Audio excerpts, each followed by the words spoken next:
हाय, मैं हूं डॉक्टर अनस अंसारी। अगर आप ये वीडियो देख रहे हैं तो शायद आप मेरे दोस्त हैं या फिर मेरे पेशेंट हैं। पिछले कुछ महीनों में काफ़ी सारे पेशेंट्स मेरे पास आए थे। यूजुअली लड़कियां उनके माँओं के साथ मेरे पास आए थे क्लिनिक में चेकअप के लिए। वो चाहते थे कि उनके दांत मैं कॉस्मेटिक ट्रीटमेंट करके सही कर दूं। जब मैंने उनका चेकअप किया तो मुझे पता चला कि इनके दांत तो परफेक्ट है। मैं एग्जांपल दूंगा कुछ पेशेंट्स का। एक लड़की आई थी जिसकी उम्र थी 30 इयर्स। उसके सामने के ये 2 दांत जो बिल्कुल सामने वाले होते हैं थोड़े से आगे थे। एक दूसरी लड़की थी जिसको पहले से ब्रेसेस का ट्रीटमेंट हो चुका था और उसके दांत काफ़ी अच्छे से जमे हुए थे। एक लड़की थी उसके थोड़े से दांत टेढ़े मेढ़े थे और एक लड़की थी जिसका सिर्फ ये वाला जो कैनाइन टूथ होता है वो थोड़ा सा ऊपर था। इन सब का एक कॉमन परसेप्शन था, इन सब का एक कॉमन क्राइटेरिया था एंड सबके मदर्स चाहते थे कि उनके बेटियों के दांत और खूबसूरत हो जाए या फिर सही हो जाए उनके अकॉर्डिंग। जब मैंने इनका चेकअप किया तो मेरी एक कॉमन फाइंडिंग थी कि आपके दांत सारे परफेक्ट है और आप यहाँ पर क्यों आए। तो जब मैंने उनसे उनकी केस हिस्ट्री ली और मैं उनसे सवाल किया डेंटिस्ट के पास आने का रीज़न क्या था, क्या आपको चबाने में तकलीफ़ है, क्या आपको मुस्कुराने में तकलीफ़ है। तो वो बोले कि नहीं, ना चबाने में, ना बात करने में, ना मुस्कुराने में तकलीफ़ थी। बस लोग उन्हें बोलते थे कि आपके दांत ठीक नहीं है, अगर आप दांत ठीक करवा लेंगे तो आपकी शादी जल्दी हो जाएगी या अच्छे से हो जाएगी। द थिंग इज़, जो कॉस्मेटिक ट्रीटमेंट्स होते हैं, चाहे वो हेयर ट्रांसप्लांट हो, चाहे वो दांत हो, चाहे वो आपके होलिये को ठीक करने के लिए हो, इसमें किसी और को इख्तियार नहीं है कि वो आपको बोले कि आपको ये कराना चाहिए।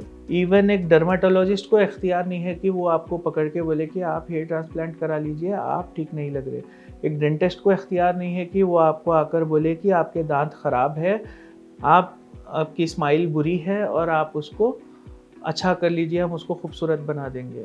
एक खुद का डिसीजन होता है, ये एक ज़ाती मामला होता है। किसी दूसरे को ये बिल्कुल हक़ नहीं पहुंचता कि वो आपको बदसूरत या ख़राब बोले, चाहे वो कितना भी बड़ा डॉक्टर क्यों ना हो। सोचने वाली बात ये है कि ऐसा कौन सा इन्फ्लुएंस था दोस्तों का और रिश्तेदारों का कि इन बच्चों के माँओं पर ऐसा असर हुआ कि उनको अपने खुद की औलाद की स्माइल में ख़राबी दिखने लगी, जो कि पहले से अपने आप में बहुत खूबसूरत थी।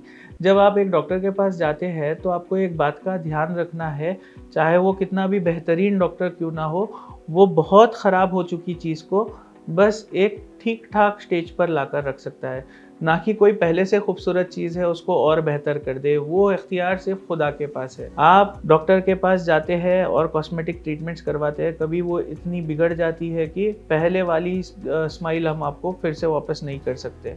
इनमें से एक पेशेंट ऐसे भी थे जिनके फियांसे ने उन्हें कहा था कि शादी से पहले अपनी स्माइल करेक्ट करवा लो।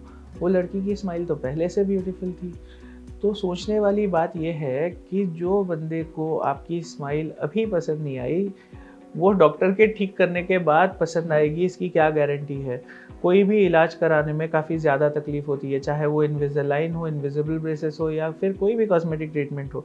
उतनी तकलीफ़ उठाकर, उतने अखराजात उठाकर, उतना माल खर्च करके फिर भी आपको कोई बुरा भला कह दे तो सोचिए और फैसला करने से पहले काफ़ी सारे मशवरे करिए अच्छे लोगों के साथ और ऐसे लोगों से अपने आप को बचाइए जो आप में नुक्स निकालते हैं और एक नुक्स के सामने हज़ार अच्छी चीज़ों को छोड़ देते हैं। जो इंसान घर के ग्राउंड फ्लोर पे खुश नहीं है, वो अपने पेंट हाउस में भी खुश नहीं रहेगा। जो इंसान किराए के घर में खुश नहीं था, उसको EMI पे अगर ज़ाती घर भी मिल जाए तो वो उतना ही दुखी रहेगा। खुशी इन मटेरियल चीज़ों में नहीं है, बल्कि एक स्टेट ऑफ माइंड है। खूबसूरती टेम्पररी होती है, वक्त के साथ साथ, उम्र के साथ साथ हर चीज़ ढल जाती है। अपना जायज़ा ले और अपनी हिफाजत करें और अच्छे लोगों के साथ टाइम गुजारें और मशवरा करें।